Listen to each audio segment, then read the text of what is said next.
Hello, good afternoon, and welcome to the 10 Best Payer Contracting Practices webinar. This session is being brought to you by Healthcents Inc., and my name is Steve Selbst, and I'm the CEO and co-owner of Healthcents Inc. Let me begin by mentioning that this is a recorded session, and there will be opportunities throughout the session for your participation. So thank you for joining, and I am very confident that over the course of the next 60 minutes that you will be given a number of different ideas which you can put to work immediately in enabling your practice or your company to obtain more profitable payer contracts. Thank you again for joining. I am as well joined up by Regina Vasquez, who is the Senior VP of Accounts at Healthcents Inc., and she will be helping me moderate throughout this session, including taking your questions throughout the session, and we'll explain how you can go about asking those questions in just a moment. I did want to spend a minute to introduce you to Healthcents Inc. for those of you that are working with Healthcents here today for the first time, and also to let you know about a new service that we're providing. But anyhow, Healthcents has been in business now for over 20 years, and our main business is enabling medical providers to obtain more profitable payer contracts through both the analysis of payer contracts and through the actual negotiations of these contracts. We have enabled practices of every size and shape and companies of every size and shape to obtain more profitable contracts, often in excess of 10 to 20% per year and 5 to 6x or even higher in terms of return on investment. So our business is the business of enabling more revenue into your practice. And the goal today is to bottle up many of the techniques that we deploy when you outsource these services to a company like Healthcents, to also enable you to be able to put these kinds of techniques to work and resulting in more profitable payer contracts and in a manner that is going to work for you and, for that matter, work for the payer. So we'll talk about that. We also do general healthcare consulting to a variety of industries, including one of our key clients currently is Staples.com, and we do quite a bit of work for Staples in the area of enabling information such as regulation updates for that organization. Most recently, we've introduced a new product line which I'm really excited about, which we call online digital marketing. And what this enables is that if you're looking to market your practice or your company, both in your locality and across the country, we actually will do everything from tuning your website by enabling more content that will be found on search engines for optimization.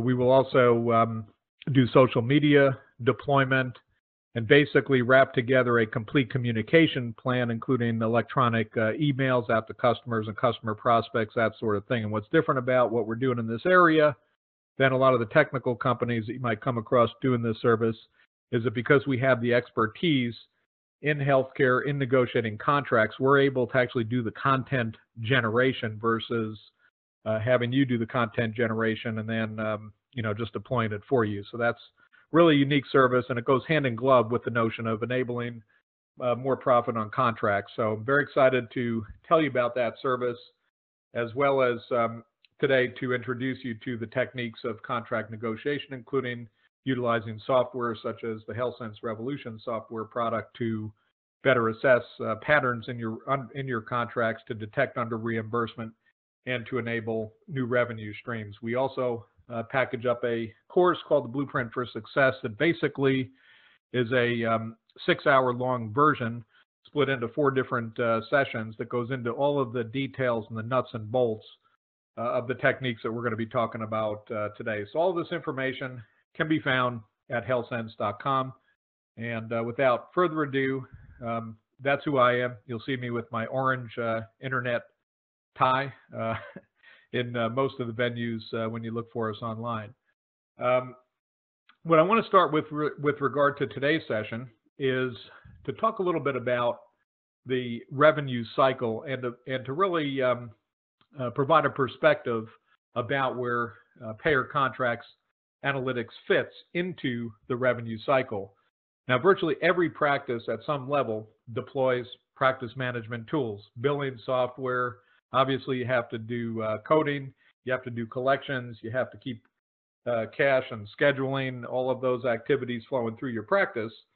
But some practices, pretty much either take payer contracts at face value and don't renegotiate them, or don't really apply sophisticated techniques that are consistent with the payer's techniques. So as a result, the practice is under reimbursed on their payer contracts. When you consider the payer contracts represent as much as 50%, commercial payer contracts represent as much as 50% or more of the reimbursement in a typical practice or medical provider, really is important to have the techniques in place to optimize these contracts so that ultimately you complete the revenue cycle and you enable as much profit as you possibly can for your practice. So the context today is that we're going to focus on payer contracts analysis and negotiations so that you can effectively maximize your reimbursement.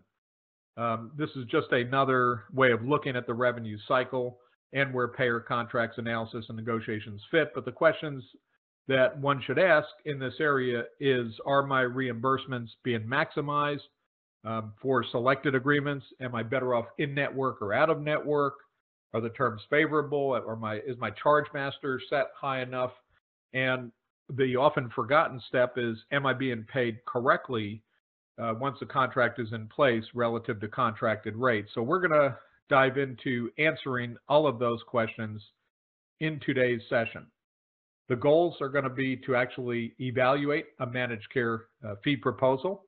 We're going to do a SWOT analysis, which is the strengths, weaknesses, opportunities, and threats, so that you can characterize your practice's reimbursements in terms of where the strengths are in your fee schedules, where the weaknesses are, and for that matter, do the same in the context of marketing your practice to employer groups and to beneficiaries.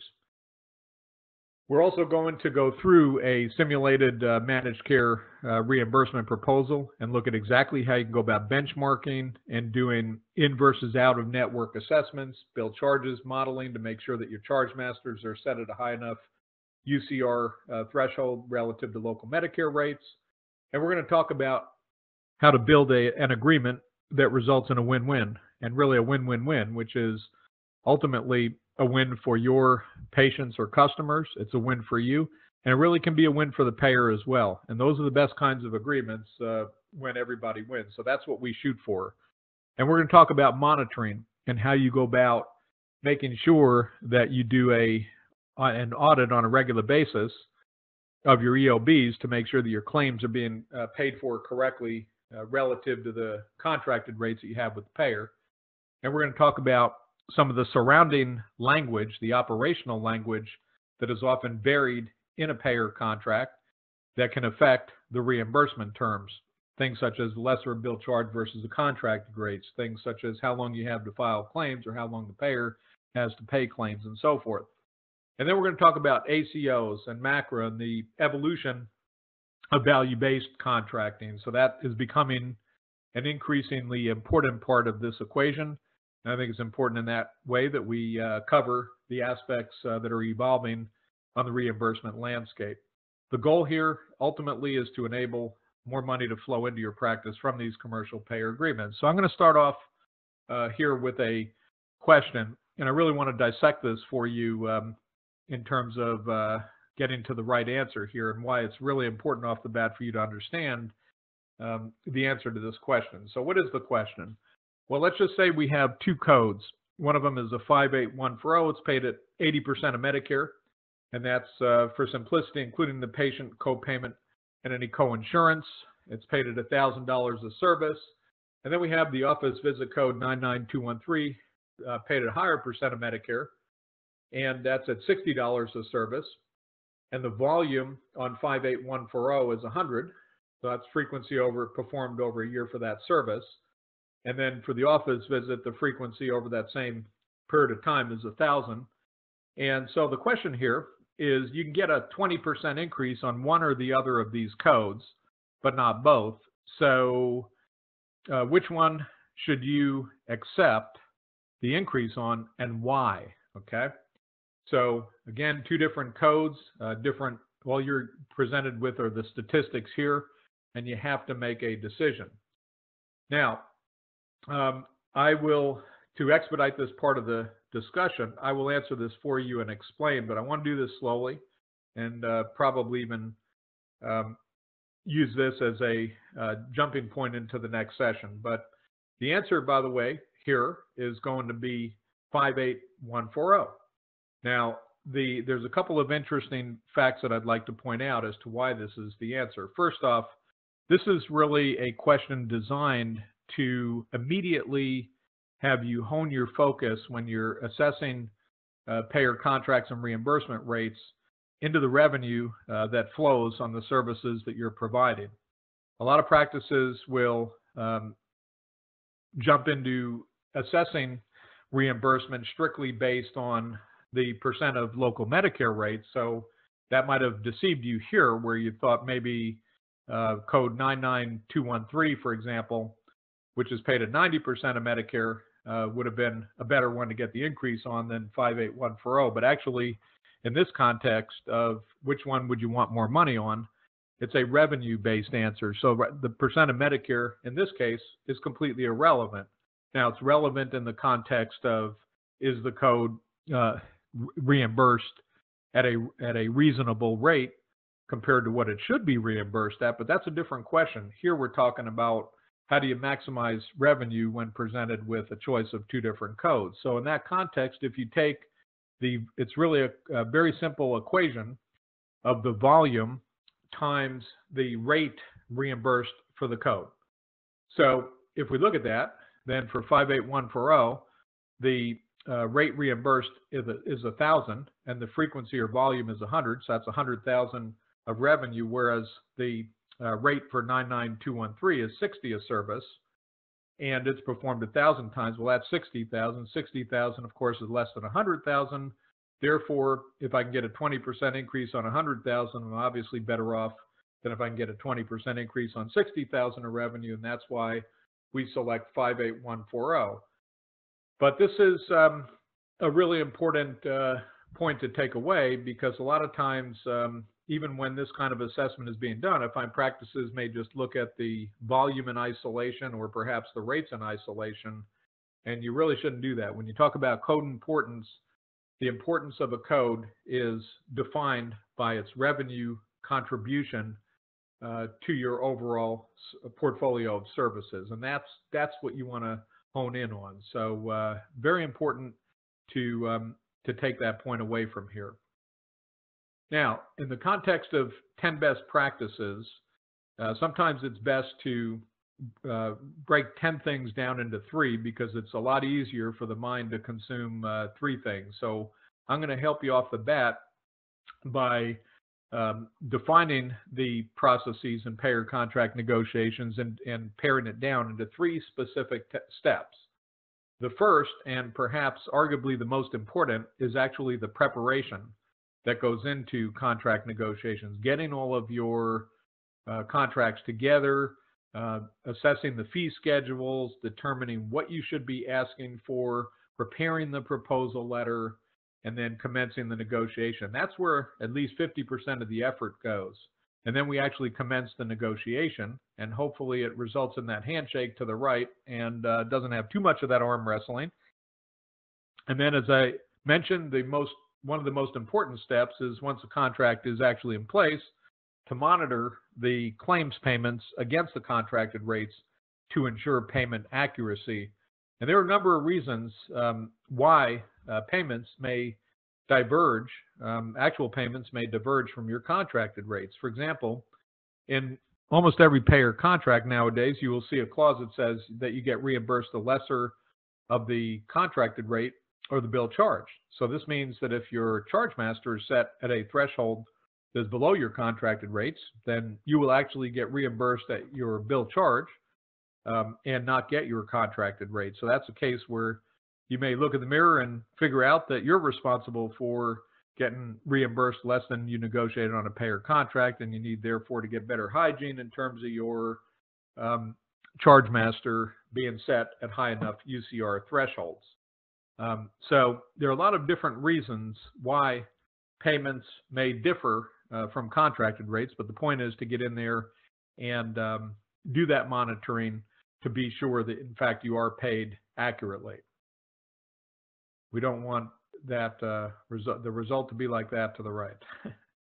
The contracts negotiation process, therefore, now we can kind of peel the onion back and from these three major areas of preparing, negotiating, monitoring, and kind of pair it into specific steps, which we can walk through. And that's how we get to kind of the 10 best practices approach.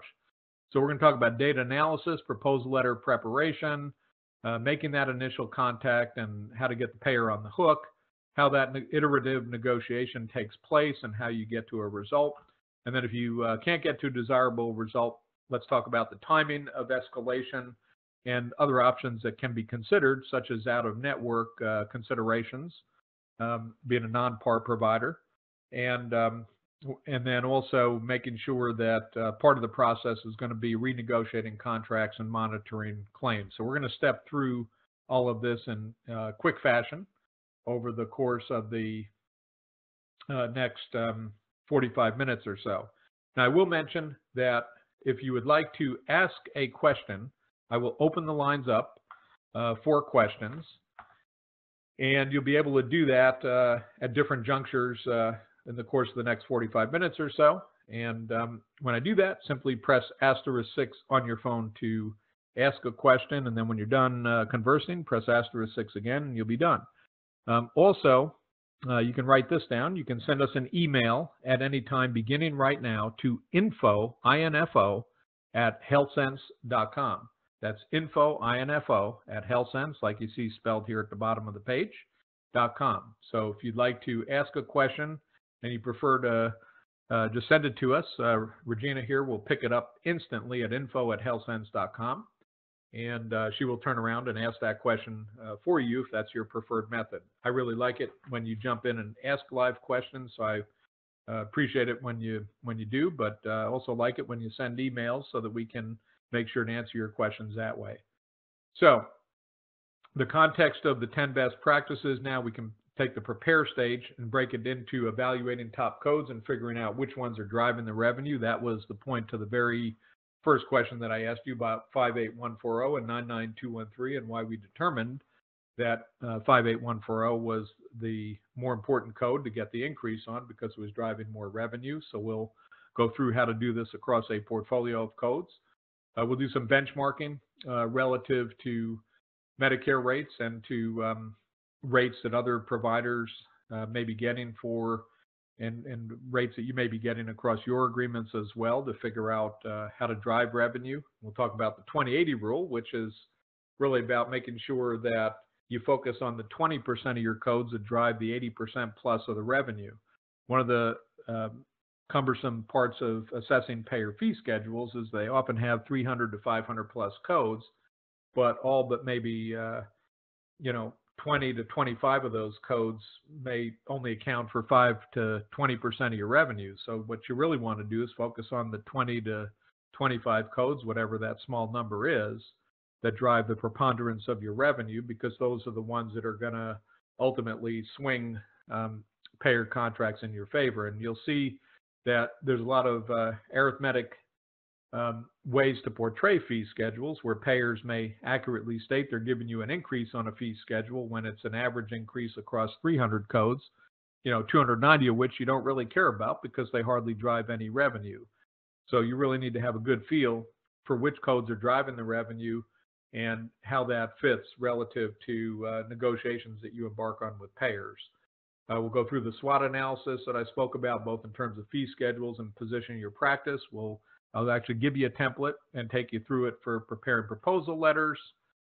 And then we're going to simulate a quick contract negotiation and talk about different ways to optimize the offers, review contract language and pick out the things that are most important to look for, and then finally make sure that that monitoring step is in place to ensure that payments are accurate and that you're not being under reimbursed relative to contracted rates.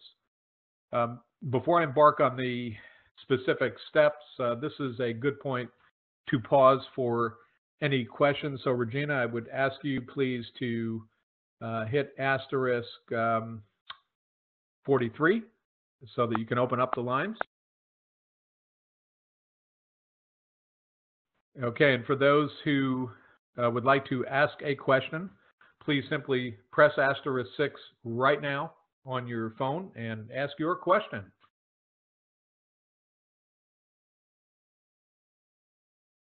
Okay, going once, going twice. Don't have any live ones on this first part. So I will ask Regina at info@Healthcense, do we have any questions that have come in at this point? Not right now. Okay, none yet in the preliminary stage. Yet. So right, in this very first section, we don't have any just yet. I'm sorry, for some reason, Regina, it's can't hear you so well. Can you get up closer to the mic or phone?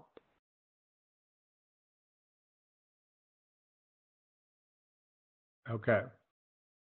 All right. So let's go ahead and Steve, take I'm a look sorry. then. I had my phone muted. Oh, okay. I had my phone muted. I'm sorry. Much better. I was being diligent about not having background noise disrupt the disrupt the presentation, so I do apologize. All right. Well, now we can hear you perfectly. So I think I heard you say there weren't any questions just yet. Is that right? No questions have come through just yet. Okay, thank you. So let's get into the nuts and bolts of the matter here. So the first thing that you want to do is get a hold of your fee schedule and put it into this kind of a format. Now, I'm using, I always like to use tools that can do work for me and do it accurately. So we use a product called Revolution software, which, by the way, was announced yesterday that Staples.com is selling this through their Quill.com website now. So you can actually order it there at a very low price, $19.99 per physician per month. But in any event, you can also do this in a spreadsheet. And what you want to do is, okay, Regina, just put it back into presentation mode. What you want to do is load up the codes that are driving the 80% plus of your revenue, first off. So that's, represented by this small set of codes here. And then what you want to do is spin the codes in a manner that the revenue is the driving factor. So you do a descending sort by revenue. And again, the revenue is a function of the contracted rate in this case times the volume. So the codes that are producing the most revenue come to the top of the list. And this way, when you start to assess which codes would you want to drive an increase on, now you have a clear view that the codes that are at the top of the list are the ones that are going to contribute the most to any incremental changes relative to increases in your contracted rate. So another way you want to spin this too is once you have it in a sortable spreadsheet or in a product like Revolution software, sort it by procedure, because common groups of procedures also have the same code ranges. So 99 XXX codes are office visits, for example. You're going to find that laparoscopies are in a 5.8 range, and you have labs and pathology codes. Labs are usually 8,000 range codes, and so forth. So the point is to be able to look for code groups and specific codes that may be under reimbursed. So in this example, we spun it by a descend revenue sort. So we have the code, we have the revenue as the main sort, we have the percent Medicare, which is a function of the payer rate divided by the Medicare rate. And interestingly, we catalog in this tool benchmarks, which will also show you which codes may be under reimbursed from a Medicare perspective. So what I circled are the codes that, in this example, would be great candidates if you had to pick specific codes to drive incremental revenue on. Now, I picked 99213 for a couple of reasons. One is it's at the top of the list. It's our biggest revenue producing code. And the second reason is that it also appears to be under reimbursed. It's at 66% roughly of Medicare compared to regional or Medicare locality averages of 94%, state averages of 93, and national average of 91. So it's good, 25 points under from a percent Medicare perspective, other benchmarks that we have. So this would be an excellent candidate, both in terms of its revenue contribution, as well as the fact that it's under reimbursed. And that's really the goal here, is to detect these under reimbursed codes and code patterns and hone in on those specific codes, unless you're fortunate enough that the payer is going to give you just an across the board increase, which nowadays is becoming a bit more rare than in the past. So we pick that code, and then we kind of go down the list and pick some other codes here.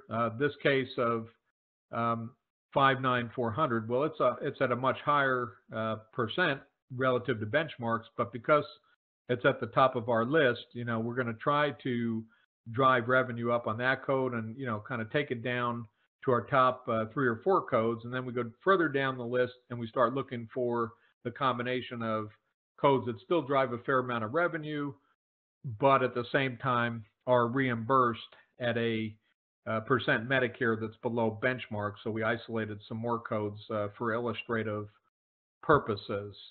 So that's how we came up with that selection, and I'll show you in a moment, how we can devise then a proposal back to the payer that will now drive revenue in the right places. But before I do that, I want to point out another fact here that you may or may not have noticed, but you'll notice it now. And that is, there's a very dramatic difference in the average rate of Medicare in this scenario versus the weighted average percent Medicare. Notice the weighted average is only at 92% of Medicare overall, whereas the average is at 108%. And the first key point about that statistic is that you always want to hone in on weighted averages and not just work with averages, because by the nature of an average, we all know that it counts the number of items that you're averaging, and that becomes the denominator, and the values that are averaged become the numerator, and that means that everything is counted equally. Well, we already said that codes that have more revenue therefore derive more importance from a reimbursement perspective, and what the weighted average does is it focuses the reimbursement on those codes that drive the most revenue, because what the calculation of a weighted average is it takes the volume for each code that you're assessing times the payer rate. So volume times payer rate, in the case of 99213, it'd be 1500 times 50, and it adds the next row, volume for 59400, 24 times payer rate, 2756, 25, and it keeps doing that for all the codes that you're assessing, adds them all up.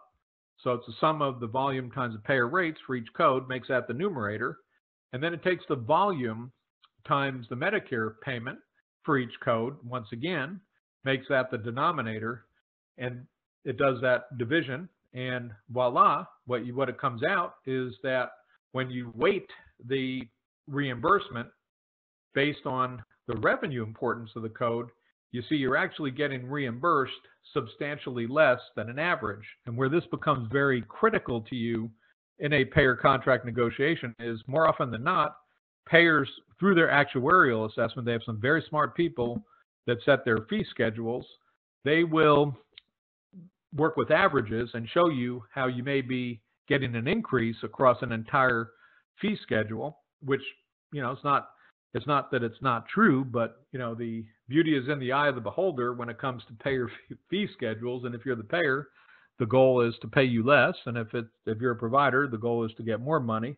And so the payer is going to present their case in the manner that works best for them, which is going to be to show you that your overall fee schedule may be going up when you count 300 codes and do an average. But the fact of the matter is, if you have 10 or 20 codes or 30 that are driving the preponderance of your revenue, and those codes are under reimbursed, then that will not stand out when you do an average calculation, but it certainly will stand out when you do a weighted average calculation. So the point is, the best practice here is always do weighted average calculations and compare them to the average, because the weighted average is going to give you a true picture of what your reimbursement is. And I can tell you unequivocally, where we've done, literally thousands of these assessments over and over again on a regular basis, almost always it looks something like this, where the weighted average, not surprisingly, is substantially below the average. And unless you go through the effort to do that arithmetic, taking the volumes times the contracted rates for every single code, every single important code, your top 20% of the codes driving 80+% of the revenue, and divide it by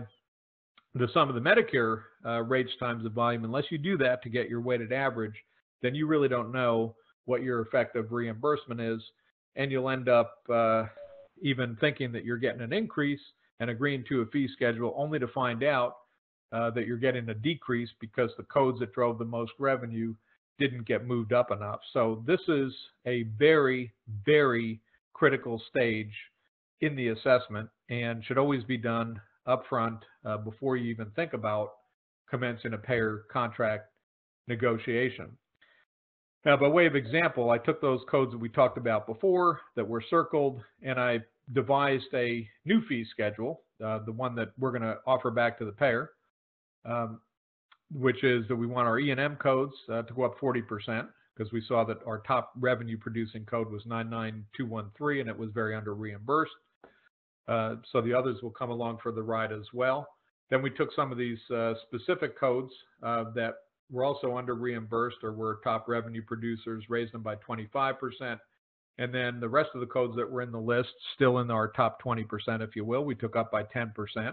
And now let's take a look at what would happen then if the payer were to agree to that. So what we do here now is we basically remodel that fee schedule that we saw a moment ago. And what we do here is we basically now compare with those revisions that I just mentioned, what the new fee schedule would look like, code by code, making those changes to the current fee schedule that we first looked at. And you can see by carving it up in that manner and comparing these blue items, the delta representing the various increases using those business rules that we just defined, you can see that we can drive up revenue about $88K on a 408K base. And that at least gives you a basis now to negotiate from. And now if the payer starts coming back and says, well, I can't quite go that high on an office visit code, but I can go this high, now at least you've got the discussion working for you. And the focus on that negotiation now is in the parts of the fee schedule that are going to have a real substantive effect on your reimbursement. Now, the other aspect is that there are certain agreements, and every practice is different in this regard, but there are certain agreements where you can consider potentially being a non-par provider and going out of network. Maybe it's because the volume is low relative to other agreements in terms of patient flow. Maybe it's the revenue is low, or maybe it's both. Or maybe you're in a demographic, you have a demographic in your area where you believe that you're going to be able to collect cash from almost all of your current patient base. So you really have to, kind of consider the scenario, because I have some practices that say unequivocally they want to go out of network no matter what on any agreement. Others that are, kind of moderate in that regard and say, well, maybe, in these three that are not my largest, one or two or three agreements, yeah, I'll consider it on those, but not on my top two or three agreements.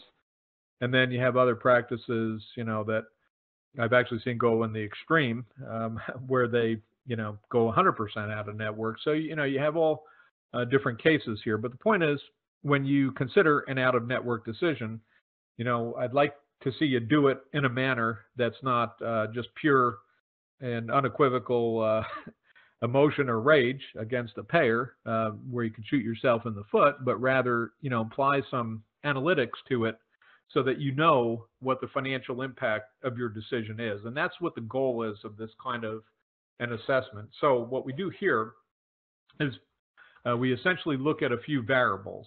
The ones that matter here in this model are going to be, first and foremost, what percent of your business from a revenue, this is a revenue-based model, so I'm not, taking into account, costs or net profit per procedure, but on a revenue basis, what percent might you lose going out of network? So I default that to 30. I can, certainly ratchet it up. And of course, the more that we lose going out of network, it's an inverse relationship to the revenue, in network, because the in-network view is going to get better and better as we lose more patients going out of network. So we might want to run a best, medium, and worst case, but in this case, we plugged a 30%. And let's say that's a medium case for those that, the percent of our revenue base that might go out of network relative to patient revenue. Then we say, okay, if more people go out of network, if I'm in an out of network situation, obviously my staff has to process more individual claims, and it's already hard enough to collect on claims individually from patients with, higher deductibles and co-insurance and co-payments under some of the new plans that have emerged. But now it's going to get even harder because I don't really have, any contract in place with the payer, so all of my revenue now has to get collected from patients. That's going to tax us about 10% more in administrative staff time. So that's what that's about. And then the 100% is here, just saying that you've accounted for all the revenue. We put that here because of the 20/80 rule that I mentioned. So if you'd accounted for 80% of the revenue, that number would become 80. But anyway, the bill charge discount rate, that's the other key, one of the other key variables. So a lot of practices have a standard where for cash-based patients, they're charged a 80% of bill charge rate. So clearly when we appropriate our out-of-network revenue, we need to apply that 80% factor against our bill charge and reduce it accordingly to account for the discount. And then similarly, on the flip side of the equation, if we increase our in-network revenue by a percentage, then we want to account for that increase. So if we think, payers already agreed to a 10% increase, we can change that 0 to 10%. Here I'm modeling a baseline that says my current fee schedule as it stands now with no increase, how does it compare to an out-of-network scenario with a 30% patient attrit, a little 10% tax on the staff, and a 20% discount of bill charges? And voila, we get an answer that says, okay, with those variables, we're about $145K, $146K, worse off in network. So this favors the out-of-network scenario. And then we get the detail below by code. So the point is we can model this real time and then decide, if it's an agreement where we would indeed consider an out-of-network scenario, let's figure out what our risk is by doing this sort of modeling. And that's what I mean by SWOT analysis of in versus out-of-network scenarios, is take a look at the financial implications of this kind of a decision. Similarly, one of the common issues that we see is that we often see that charge masters are not audited on a regular basis, and as a result, they can fall behind inflationary factors, even though right now we're in a period of pretty low inflation, but over the years, if this goes on long enough, even at 1 to 2% inflation, sooner or later, your contracted rates may be going up. And if your bill charges are left behind and suddenly your bill charges are in effect lower than your contracted rates, then you run the risk of being paid less than your contracted rates. So one of the things you want to model then is picking a UCR threshold, say at 250% of Medicare. The idea is then to flag those codes where the reimbursement is below the 250% threshold. That's represented by the middle section here. And then the far right column looks at those codes where the bill charge is less than the contracted rate. And that's an immediate need then to get the charge master updated to at least that level, but actually really should be higher, should be up to that 250% level. But the last thing you want to do is leave money on the table where your contracted rate or your bill charge is, less than your contracted rate, as it is in, in this first code 50, $5,940. So you want to clean up that charge master, because what's happening is you're actually not getting your contracted rate on the code, and you certainly don't want that to be the case. So doing a charge master audit is definitely a key part of the equation. And what you find too is even if a small percentage of your revenue is out of network revenue in your practice, just by making these sorts of adjustments to the charge master can often drive new revenue into the practice just by cleaning up the charge master. And that's really what we mean by, let's get good charge master hygiene in place and, do the appropriate SWOT analysis and adjustments. Now that leads us to another question. And in this case, we're talking about a merger. Today, mergers are extremely common and getting more common, both in hospital systems and large independent practices. So I thought it was apropos to look at what happens when you merge. And we've worked with a lot of clients who have merged and have brought to the table differing fee schedules and have tried to reconcile those fee schedules in a way that's going to result in more revenue. So here's the scenario. We have a practice A that makes $1 million prior to the merger, and their overall reimbursement rate is about 100% of Medicare, using weighted averages, of course. And then practice B, prior to the merger, had about $200K, so they're the smaller of the two merging practices, and they were getting 120%, so they had a better fee schedule in place with that payer. So now what's interesting is they're coming together and negotiating this agreement in practice C, which is now, practice C is the merger of practice A and B together. And so the payer has come back and saying, look, we will offer you 108% of Medicare. Well, that's great, obviously if you're practice A, but that isn't very good if you're practice B. Because, of course, the fee schedule for practice B compared to what they were getting goes down. So the question is, should you or should you not accept this offer from the payer? Is it a good deal or is it a bad deal? And what I would point out here is that first and foremost, if you're merging together different entities into a single tax ID, you certainly want to make sure that your incentive systems are set up to reward the participants in the new entity, in this case practice C, so that everybody shares in overall revenue upside. If you have not calibrated your merger to reward all of the participants in the merged entity, then problems will abound. And it may seem pretty basic that you would find a way to incentivize all members of a merged practice, but I can tell you that more often than not, we see that it's only after the fact that some of these issues are wrestled with. So what happens here? Should you take it or not? Well, yeah, you ought to take it, but here's why. Because the 8% increase on $1 million, see, that's going to, because the $1 million is so much larger, practice A was making so much more money, that's resulting in another $80K of revenue. On the other hand, the fact that 108% of Medicare is really 12% less of Medicare, 10% less for practice B, means that practice B in absolute terms goes down 20K, but practice A went up 80K.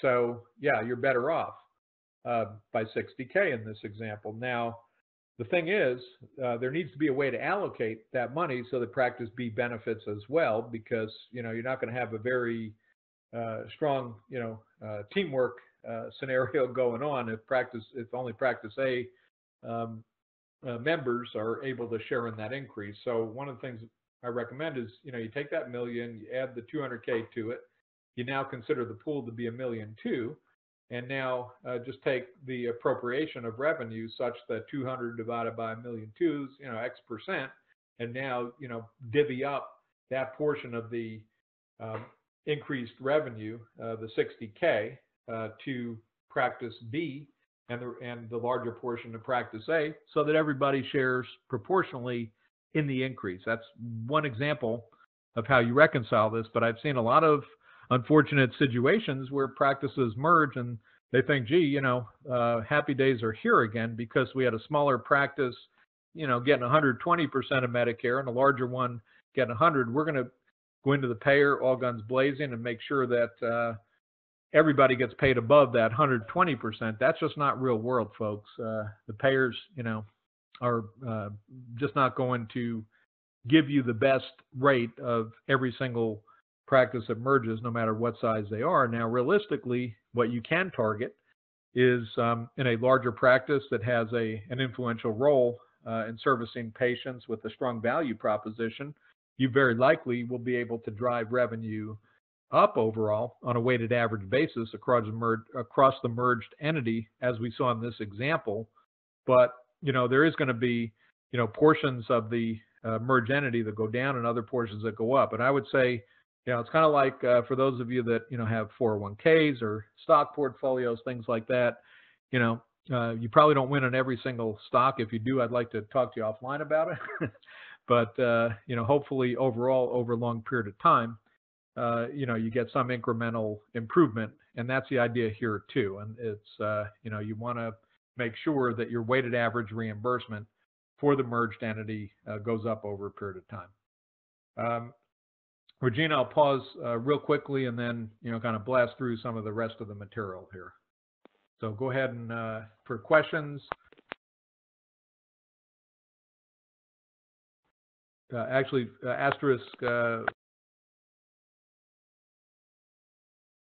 And for those that would like to ask a question, simply press asterisk 6 on your phone right now, and then we'll take the online questions. So anybody have a live question? Okay. Regina, at info@Healthcense, what do we have? Yes, we have a few questions. Several people are asking how to get charts after the webinar. Okay. I will give you the URL at the end of the session, and you'll be able to instantly go to that URL to get charts. Next question. Can you please re-explain the weighted average formula? Okay. Excellent question, and thank you for asking. So the weighted average formula is you take the payer rate, the contracted rate, times the volume for each code, and you add them up. So, if I had a 99213, $100 per service done 10 times, that's $1,000. 58140 done 10 times at $1,000, that's $10,000. I add those two up, and then I get their Medicare rates for each one, multiplied by the volume for each, add them up, make that the denominator, and that is how I get the weighted average. Okay. Another question is, do you have any tips for dealing with payers who have indicated that their fee schedules are non-negotiable? Excellent question. So how do we deal with objections? And by the way, for anyone that would like to contribute any additional questions to the session, please at any time send an email to info at healthcense.com. So that's info@Healthcense, the way you see it spelled here.com. So how do we deal with a payer that says the fee schedule is frozen? Well, there's a number of options here. The first option is that we can essentially make a case that perhaps through our contribution to reduced hospital admissions and other statistics that improve care outcomes, that perhaps we should have a value-based component to our agreement. And if we meet certain metrics on an annual basis, we ought to be rewarded. Second thing we can do is also look at cost of living increases that suggest that maybe if we lock into a 3-year agreement, which could be beneficial for predictability, this is where win-win comes in play, both for the payer as well as for the practice, that we build slight graduated percent increases each year on top of the value base. So, there may be a way to actually carve up or carve out increases on that basis, and also, pick selected procedures that are especially beneficial to preventative care. Maybe using a Da Vinci robot to reduce, prostate cancer readmissions and things of that nature. So those codes might be rewarded, or perhaps it's a matter of moving procedures to an office-based scenario versus a hospital or ASC scenario where the payer would also have to pay an additional facility fee. So there are a set of codes often that are candidates. If you can commit to do them in an office setting and you're equipped to do that, that can help. So these are all opportunities. Now, in the absence of all that working, it may be that an escalation needs to take place, but only after you have tried to work your way through the payer contracts negotiator and their immediate management team, should you be negotiating up to a senior executive. If you do that right from the get-go and do a tops-down approach, you basically take away your negotiating ability, because often what will happen is if you go right to a senior VP, they will point you right back at the contracts negotiator.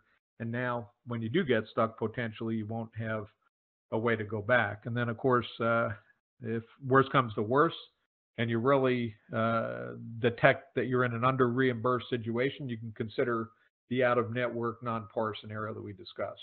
Regina, anything else you would add to that? No, you have completely covered all of the bases. Okay. There is one final question. How do you calculate, or how did you calculate the regional average, state average, and national average? And I believe they're referring to the benchmark report. Yeah, very good. So that, just to point that out to folks, that was back on some of the examples that I gave, and thanks for asking that. Let me just go ahead and pull it up so everybody sees that again. So here in this report and others that I showed you a regional, state, and national average. And the question is, where did that come from? In this case, I mentioned that we are using reports from a cloud-based service we call Revolution Software. Every time that a customer, a practice, a provider puts in statistics for what they get for 99213, for example, for any code, we catalog that. We don't reveal, of course, who the practice is, or for that matter, even who the payer is, but we essentially keep statistics for those that use this product. And then once we have 6 or more data points, in other words, 6 or more reported outcomes in that Medicare locality for a particular code, then we can actually provide you a regional average dollars. And again, that's based on those who use this tooling, but at least it gives you something to work with. And then you also get a state, which is a roll-up of all the regions in the state or localities in the state. And then you get a national, which of course is a roll-up of every outcome across the regions and states. So it gives you at least something to work with in terms of comparing your reimbursement to the reimbursement that others who have reported outcomes get, so you have some feel for it. The other thing you can do as well is you can actually cross-compare your agreements in the same way that I showed you here, where you do a comparison of your actual payments and EOBs against your contracted rates and see if you're coming out higher or not. You can actually do the same thing and compare 2 payer agreements to each other and pick a primary payer or volume base that you then cross-compare the agreements on to get the order of magnitude difference on the revenue. You really need to pick the volumes of one payer or the other because, of course, if you start using the volume as a variable with different volumes for each of the 2 payers, then you convolute the results because the volume, could be outweighing the lower reimbursement or higher reimbursement, as the case may be. So you pick the common volume, and then you compare the rates across 2 payers. And you can also see among your own agreements which ones are substantially higher or lower, or you can aggregate all the payers together and do the same kind of comparison. All good questions. Thank you. Okay, that wraps up the questions. All right. So what I'm going to do is try to cover the salient points over the next 10 minutes or so. Thank you. Put it back in presentation mode just to prevent any background noise. I'm going to cover some salient points, and then we'll do another Q&A at the end here, but I want to really give everybody the full benefit. And this session I mentioned is recorded.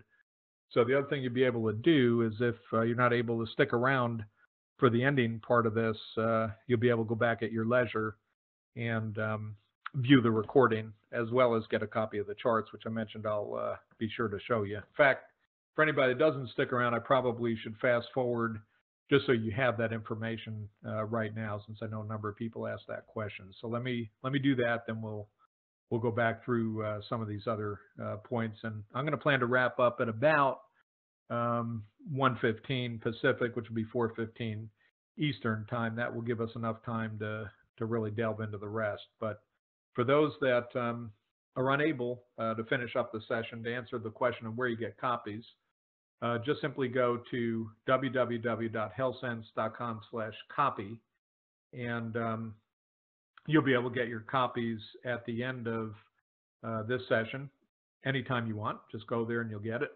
And also, if you go back there in about 24 to 48 hours, you'll not only get a copy of the presentation, which is there now, but you also get a copy of this entire webinar. The recording itself will, the link to it will be there for you.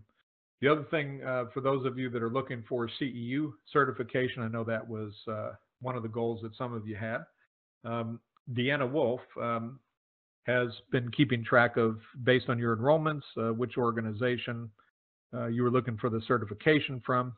And Deanna will get in touch with you within approximately 48 hours to get you your certificates, confirmations, depending on the organization you're with, so that you can go ahead and accrue the CEU credit for this session as well. For those that have indicated that you want CEU credit, we ask for the organization as well. So anyway, I will cover this once more at the end. And once again, if you want to ask questions at any point here, continue to send them to info@healthcense.com. So that should cover us on, for anybody that does need to leave a little bit early. Now, going back to where we are. So we've gotten through all this analysis, and that's great. Now, the other piece we need to combine is, how do we appropriately position our practice or company in the context of a payer contract negotiation? And we want to use what we call a SWOT analysis. So we want to kind of use a diagram here conceptually of identifying our strengths, our opportunities, our weaknesses, and our threats. Now, what kind of information might be of interest in a payer contract negotiation? Well, it could be that we work with certain large employer groups. Maybe, there's an IBM or an HP in our region, that type of thing. And, we get a lot of patients from those groups. So it's really important to those, to that relationship. And of course, the employer groups represent customers for the payers. So to the extent that, if we're in a difficult negotiation, that we can leverage those kinds of organizations or employer groups that our patients belong to, that they get their benefits from, that's going to help us. Do we have specialized services? And in particular, do those specialized services have a financial benefit? Means, do they have a preventative benefit, which is not only good for the patients, but that's a case where it's also good for the payer as well, because to the extent that the payer doesn't have to deal with hospital readmissions, for instance, that's going to be beneficial. Pay a few extra bucks to to avoid those sorts of outcomes. Value-based contracting. Do we have efficiency, qualitative and quantitative metrics? Are we using electronic health records virtually 100% of the time? Do we prescribe generics where possible versus brand names? Things of that nature can be rewarded. And then looking at weaknesses as well. Do we have other competing practices? Are we in a region where we have really lion's share of specialty services in our area? That's going to be a selling point. Well, the converse of that is, if we've got a lot of competition in the area, then we're going to have to differentiate more in a value-based manner based on the services we provide. So kind of look at all of these factors and then use that ultimately to put together a high impact proposal letter. And now I'm going to show you can pretty much take this lock, stock, and barrel and build your own proposal letters. But the thing you want to do is keep them short. Big mistake here is, practices get, very proud of what they do, and that's a good thing, but it's not a good thing if you turn into a proposal letter that's 10 or 20 pages deep. So what you want to do is get to the point. establish a relationship. Why am I writing to you? Well, I'm writing you to request an increase for these reasons. What are the reasons? And then throw the hook. So let's look structurally at how that letter might look. So basically, you could, pretty much take this paragraph and make this your first paragraph and customize it. I'm writing you on behalf of my practice to initiate a renegotiation. So it's pretty clear now why you're writing. So you want to do that just in this exact manner. Deductively means get to your conclusion first and then back it up with the facts. Often when we take English literature courses and things like that, we learn to write inductively. In this kind of a scenario, you want to write deductively, get to the point and support it. Practice epitomizes an office-based paradigm.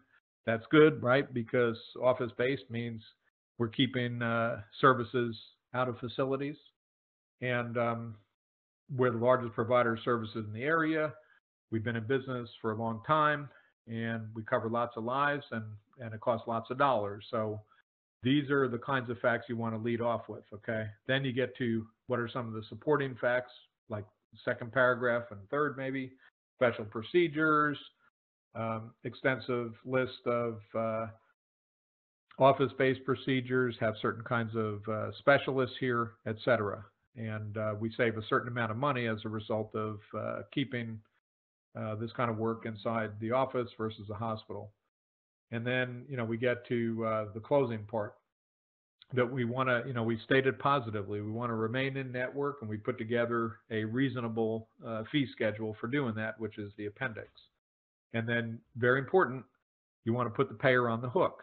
We need to hear from you by a certain date. And then immediately, 2-3 days after you send this letter out, you want to get back to the payer and, say, by the way, I sent you this a couple of days ago. Just want to be sure you have it. Any questions? You want to start that dialogue as early as possible. So get the proposal letter going. So now we pretty much have exhausted phase one. Now, don't worry. We're probably 70% of the way there. Now that we've gotten through the proposal letter, even though, the negotiation is just starting. But this is really where the goal is to extract an offer. And I would almost go as far as to say any offer is better than no offer. But you want to get through and get an offer as quickly as possible and iterate that negotiation until you get to success. And as mentioned, you want to get the payer on the hook, going to get back by a certain date. If they don't, and we try all these other techniques, value-based and so on, cost of living, etc., and none of it works, then and only then do you escalate. And if you can't get to a result there, then, consider other options like your out-of-network options. But ultimately, once you get through a contract negotiation and get to agreement, don't forget to go back and monitor and renegotiate as well. So that's going to take you, the escalation kind of gets you through step 8, and then monitoring and renegotiate gets you all the way to step 10. So now I have a couple other things I want to share with you before we wrap. Very important is contract language. Now, reimbursement and the terms of the reimbursement are kind of the foundation of what's going to drive or not drive revenue, as the case may be, into your practice. But let's not forget about contract language. And what should we be looking for in our contracts to make sure that it doesn't negatively impact our operations, both in terms of reimbursement as well as in terms of our office procedures? Well, first is flexibility, term and termination. Ideally, make it 90 days without cause. Now, we see a lot of agreements nowadays that are basically renewed on an annual basis. And a lot of them will say that either party can terminate as long as they issue their termination notice within 90 days of the annual renewal date, which now means that you really should be tracking these agreements and what the renewal dates are, because if you wake up in the month of November and you say, shoot, I'm really not happy with my reimbursement from payer X, I need to renegotiate, but the annual anniversary date is in December. Well, now, unfortunately, you have to wait another year because it's only 1 month away at this point or less, the renewal date, and you had to have provided your notice 90 days or more. So make sure you know which agreements you have the ability to renegotiate, because if your past the date at which you're able to term, then you're going to have to most likely wait, because at this point the value in terms of your ability to negotiate is pretty much non-existent because you're locked in. And then there's some agreements that are very specific about the use of non-par providers. Well, be careful of this, because if you have an in-house lab, for example, providing certain overlapping services that maybe are subcontracted through one of these providers that they have a relationship with, you may have trouble relative to implementing your agreement. Timely submission of claims. Make sure that the dates and the amount of time that you have is going to work, both for submission and payments. I put some of the standards here. Make sure to address multilateral, bilateral procedures, retrospective reviews. Boy, I've seen cases where 3 years after an agreement is in place, all of a sudden they're going back to year one, and payers indicating that they overpaid back in year one, and unfortunately it wasn't protected. The provider wasn't protected because they didn't have any limits on how far back retrospective reviews of overpayments could take place. So very important to make sure there's some fencing there, or you may have the unpleasant experience, which I've seen many times, of having to deal with audits and owing payers money many years after you've been paid. We talked about lesser of language, lesser bill charge versus contracted rate. Never ever accept favored nation language. What does that mean? A favored nation, we're not talking about which nation is our favorite nation. We're talking about rate parity. What this means is that some payers basically put a clause in place that's, I'd say, less common today, but look for it, that says, we'll essentially, if you get lower, we'll pay you the rates agreed here, but among your other major payer agreements, if you have better rates, then if essentially the rates are lower on those agreements, then we would like you to then accept those lower rates for us as well. So basically the favored nation is for the payer to have the best of both worlds, where if another agreement is lower than theirs, then you'll agree to lower theirs. No way. And then changes to contracts. If there's substantive changes to a contract, that should give you flexibility. Means, you get a notice from a large payer that says, we're lowering your fee schedule by 10% effective January 1st. Well, at that point, there should be a clause correspondingly that says then, okay, we have the option to terminate now with a 30-day notice based on that substantive change to our fee schedule. So you want to have that kind of a clause in there. Also make sure that the performance-based metrics, where they're in your agreement, they often represent 5% or more of your reimbursement, that the metrics, the period of reconciliation and payment is understood. And then always, in any contract, not only look for the business terms, but make sure your legal counsel looks for any legal gotchas. That's why I highlighted that one. So language is important. Monitoring of claims. Again, line your agreements up. Do a comparison of your actual payments on specific codes to your contracted rates, and apply the volume that you do on that agreement, and basically look for underpayments and look for the magnitude. Now, in an ideal world, you'd see zero in this delta column because your contracted rates would be matching the amount that you're actually paid. But, I've seen cases where as much as 20 to 25% discrepancies. So you don't necessarily have to have fancy tools that do real-time comparisons as claims are processed, but you should at least have a business process in place once a month for your top codes, where you randomly pick 5 or 6 or 10 claims, whatever you can manage, and average them out and do this kind of a comparison, because the point is, where there's smoke, there's fire. If you see that certain codes are substantially under reimbursed and others aren't, that's when you go digging deeper. Okay. ACOs, I'll just, for brevity here, say that ACOs are essentially vertically oriented organizations with a primary care physician, typically quarterback, and only able to belong to one ACO, but they combine complete treatment models. We see them emerging, obviously, from IPAs. We see them emerging from hospital systems, MSOs, PHOs, and there's a couple things. You want to make sure that your fee schedules are such that you're not in some manner receiving less reimbursement because of participation in an ACO, because ACOs are then correspondingly contracted with both Medicare, Medicare Advantage, as well as commercial agreements. And you also want to make sure the metrics are understood, because of the bonus pools, have to collate data across all the treatment groups, and there needs to be an IT system in place to capture that, particularly if some of the treatment is happening outside of the ACO. So these are some of the factors to consider.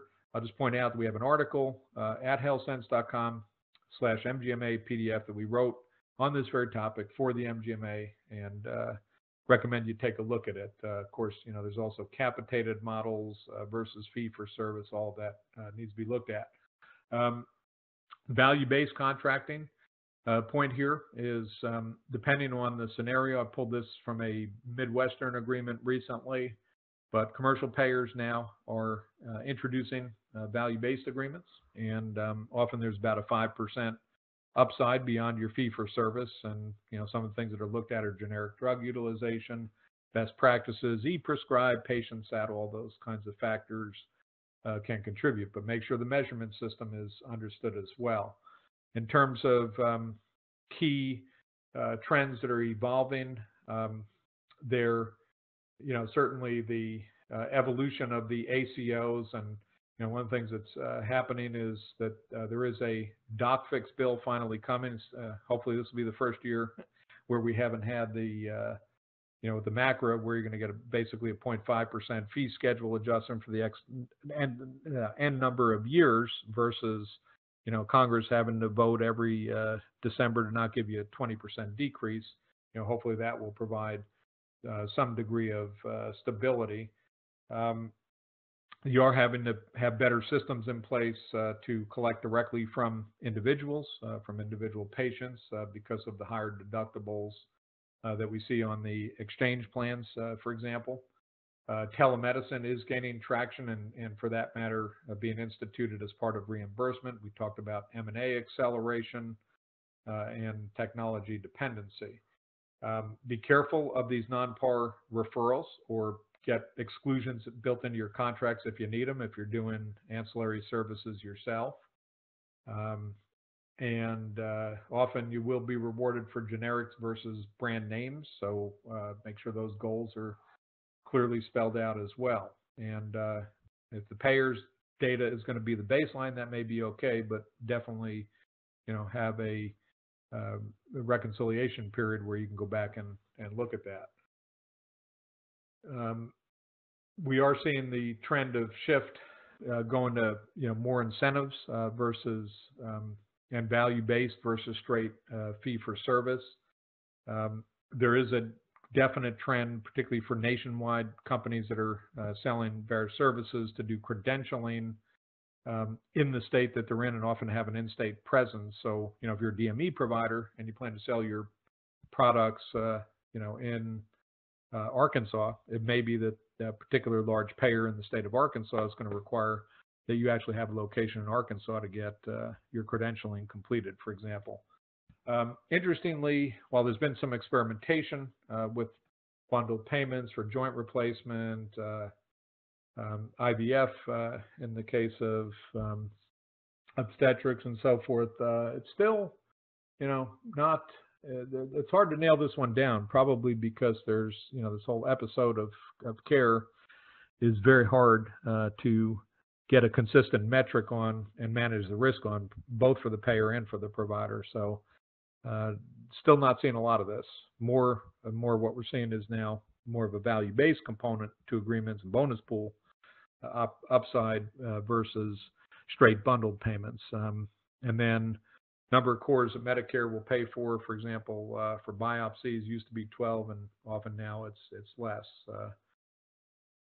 And anyway, listed some of the other trends and directions here as well. I'll skip past it, let you read it later, and then summarize here by saying that what we've conveyed here are 10 best practices. And again, I'd like you to think about this in the context of preparation and spending at least 50% of your time, and hopefully all the analytics that I showed you earlier in the session demonstrate why this whole set of steps is critical to your success in the negotiation. You know, the 20/80 rule, sorting out your codes based on revenue importance, doing the weighted average technique, the SWOT analysis, getting a good, concise proposal letter. Those are all the, the fundamentals to successful negotiations. And then you engage in the negotiations, and again, rule of thumb, do not escalate until you have made your best effort to come to conclusion at the lower levels of the organization, because you take away your negotiating power if you do.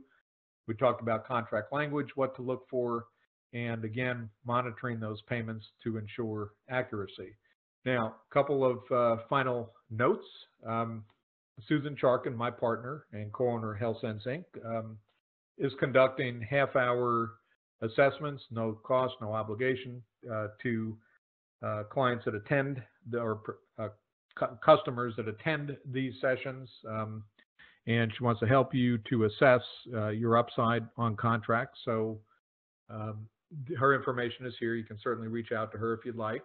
And additionally, you can at any point reach me or send an email to info@healthcense.com. I see all of those as well. Those I mentioned before that want copies, go to www.healthcense.com/copy to get your copies, and also to get a complete recording. And the CEU certification should be coming your way without you having to do anything within the next 48 hours from Deanna. But if you have any questions, you can reach out to her on that topic. Before we conclude, Regina, are there any final questions today?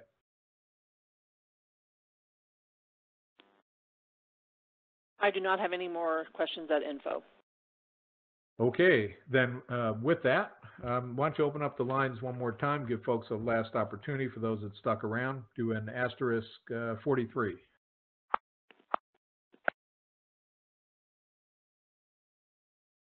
Okay, if you'd like to ask a final question, please press *6. Happy to answer it.